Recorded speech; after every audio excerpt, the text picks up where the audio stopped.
everybody, Christina here with Bullseye Investments, where we help busy professionals invest in their futures when time is scarce.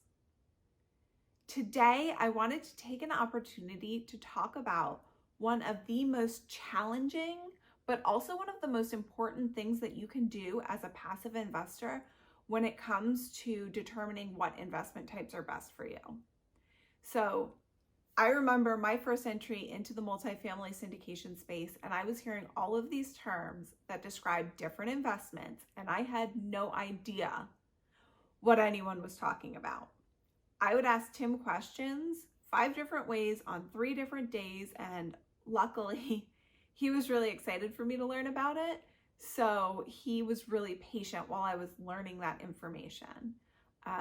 There are so many different ways to categorize an investment.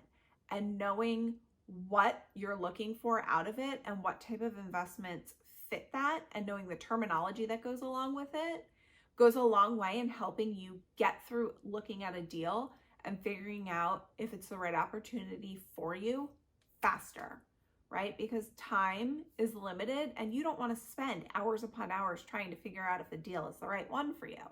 I know that I'd much rather be spending time with my kids or with Tim or doing something that I enjoy.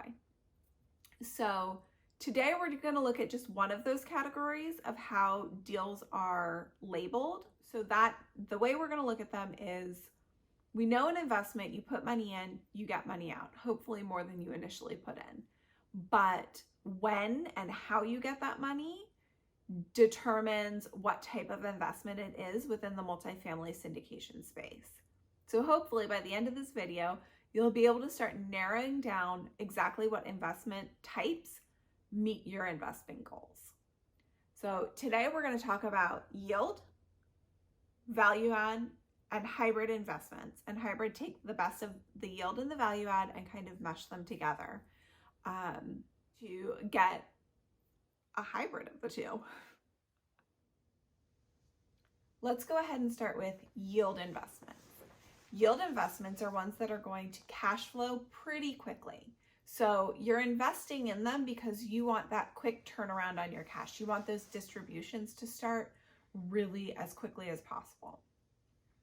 And when you're looking at a yield investment, you're looking at a property that is usually in pretty good condition, maybe 1 or 2 little teeny tiny things that need to be fixed, but the owners who are selling took really good care of it.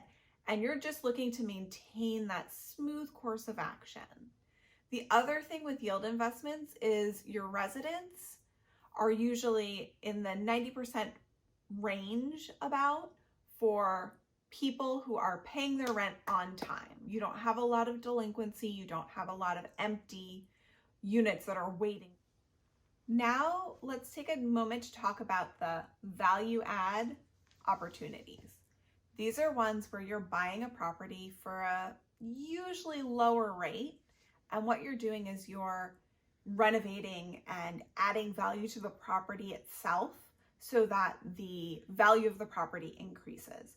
So you're adding amenities, you're doing all of this maintenance that the previous owners didn't do.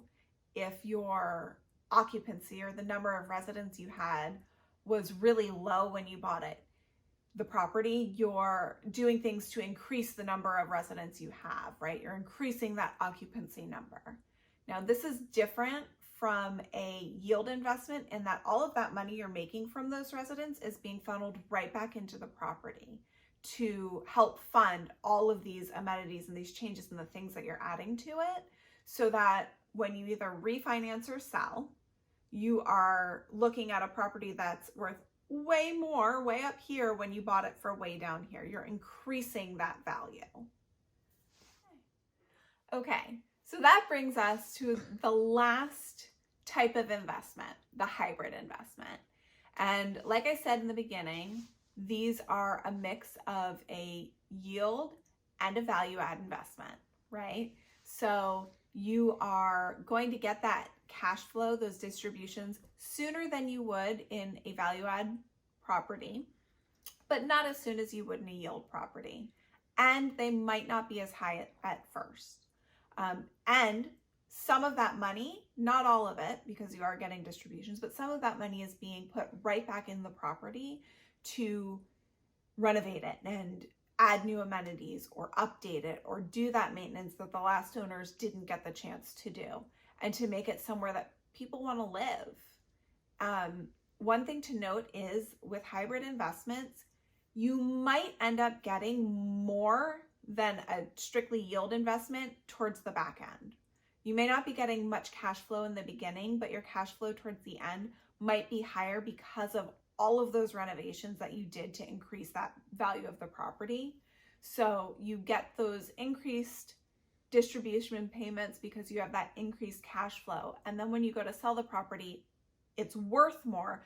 So you get a better return on your initial investment in that sense of the word too.